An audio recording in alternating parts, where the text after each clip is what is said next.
এরকম কচি কচি দেখে তুলে নেবো। এই যেরকম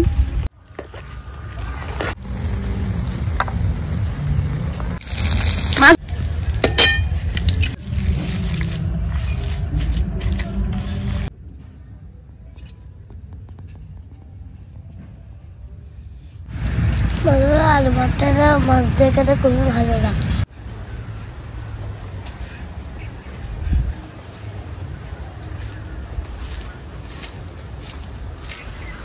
নমস্কার বন্ধুরা, রেখা কিচেন উইথ ভিলেজ ফুড আপনাদের সবাইকে অনেক অনেক ভালোবাসা জানিয়ে শুরু করছে আজকের ভিডিও।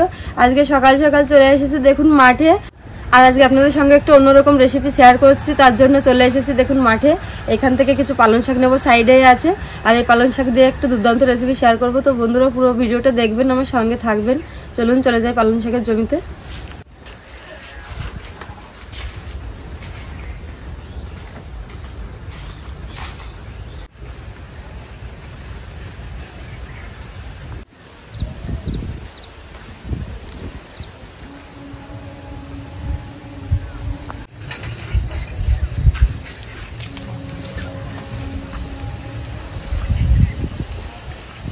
তো বন্ধুরা চলে এসেছে যে পালং শাকের জমিতে। এখানে কুমড়ো গাছ লাগানো আছে, তার মাঝে মাঝে পালং শাক আছে, এখান থেকে তুলে নেব। একদম জালি পালং শাক, এরকম কচি কচি দেখে তুলে নেব। এই যেরকম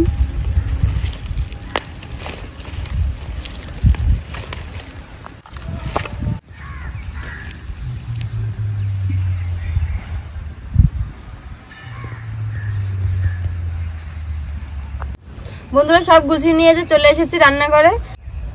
আজ আপনাদের সঙ্গে আমি শেয়ার করবো খুদের ভাতের রেসিপি। এই যে সব কিছু গুছিয়ে নিয়ে চলে এসেছি। এই যে আমাদের বাড়ির চালেরই খুদ,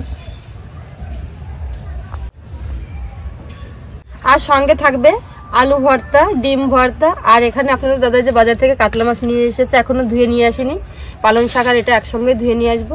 আর পালং শাক আজকে খুদের ভাতের মধ্যে দিয়ে রান্না হবে। তো বন্ধুরা পুরো ভিডিওটা দেখুন, আমার সঙ্গে থাকুন। তো প্রথমে আমি চালটা ধুয়ে নেবো, ভাতটা আগে বসিয়ে দেবো।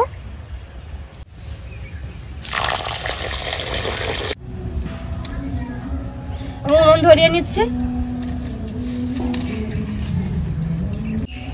উনুনে ভাতের হাঁড়ি বসিয়ে দিচ্ছে। দিয়ে দেবো জল, জলটা আমি গরম করে নেব। এবার আলুগুলো আমি একটু টুকরো করে কেটে নেব, কারণ এরকম গোটা গোটা দিলে সিদ্ধ হবে না। এই যে এইভাবে কেটে কেটে নেব।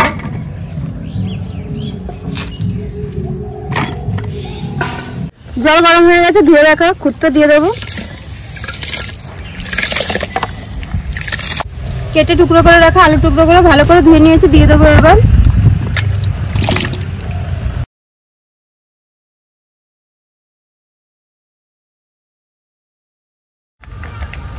ভাতটা দেখুন অনেকটাই, এই যে প্রায় 50% মতো ফুটে গেছে।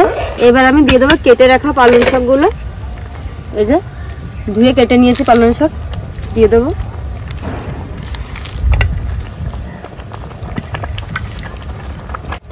আর সঙ্গে দিয়ে দিচ্ছি কিছু কাঁচা পাকা লঙ্কা।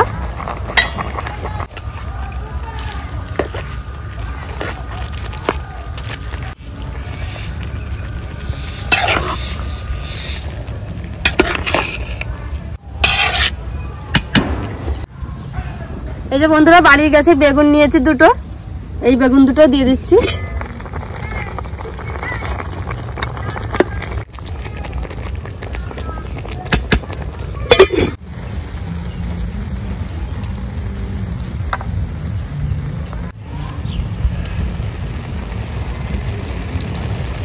এই দেখুন বন্ধুরা আমার ভাতটা কিন্তু ফুটে গেছে খুব ভালোভাবে।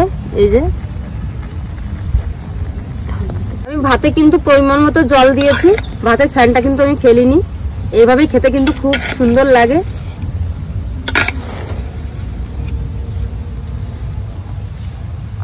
বন্ধুরা হয়ে গেছে আমার খুদের ভাত। এবার এটা আমি নামিয়ে নিয়ে বাকি রেসিপিগুলো করে নেব।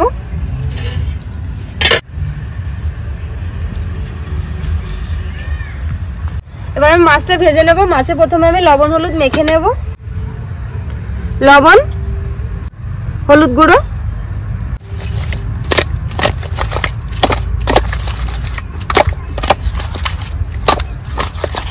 কড়াই গরম হয়ে গেছে, কড়াই দিয়ে দেবো সরিষার তেল।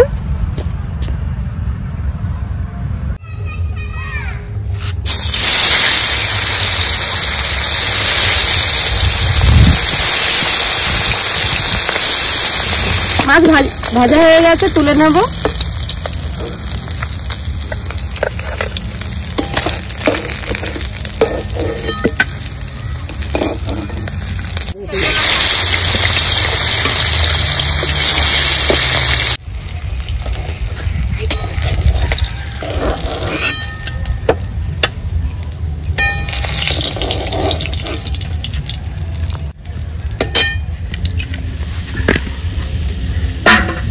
এবার ভাতটা বেড়ে নেব, বেড়ে সবাইকে খেতে দিয়ে দেবো।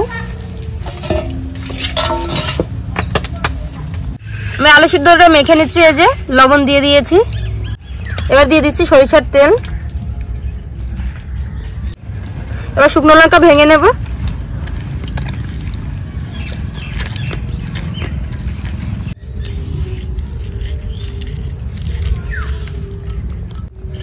এবার দিয়ে দেবো পেঁয়াজ কুচি। পেঁয়াজটা আমি বেশ বড় বড় করে কুচিয়ে নিয়েছি। এইভাবে পেঁয়াজটা দিলে কিন্তু খেতে বেশি ভালো লাগবে। এবার সবকিছু দিয়ে আমি ভালো করে চটকে মেখে নেব।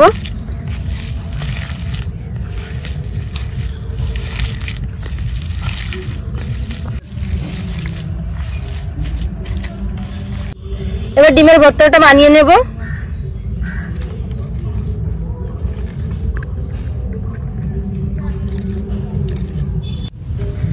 ডিমগুলো ভালো করে ভেঙে টুকরো করে নিয়েছি।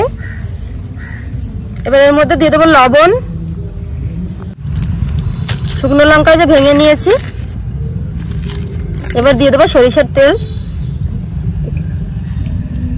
ডিম সুন্দর করে মেখে চটকে নিয়েছি। এবার দিয়ে দেবো পেঁয়াজ কুচিটা।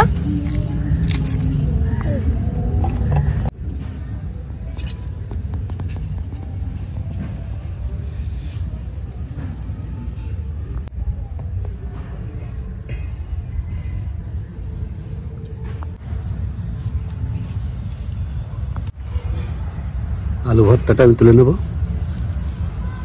অস্মিতাকে একটু আলু ভর্তা দাও। মাখিয়ে দেবো মা।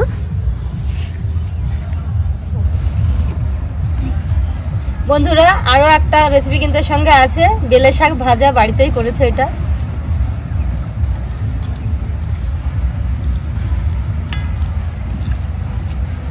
দারুণ লাগছে, দারুণ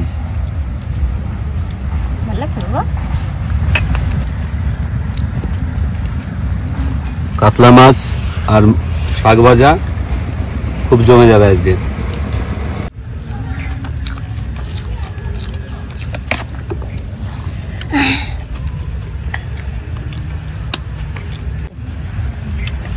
ডিম ভর্তা আর আলু ভর্তাটা খুবই সুন্দর হয়েছে, খুবই ভালো লাগছে। বন্ধুরা আলু ভর্তাটা মাছ দিয়ে খেতে খুবই ভালো লাগছে। বন্ধুরা মাছটা আমাকে খাইয়ে দিচ্ছে, কি মজা।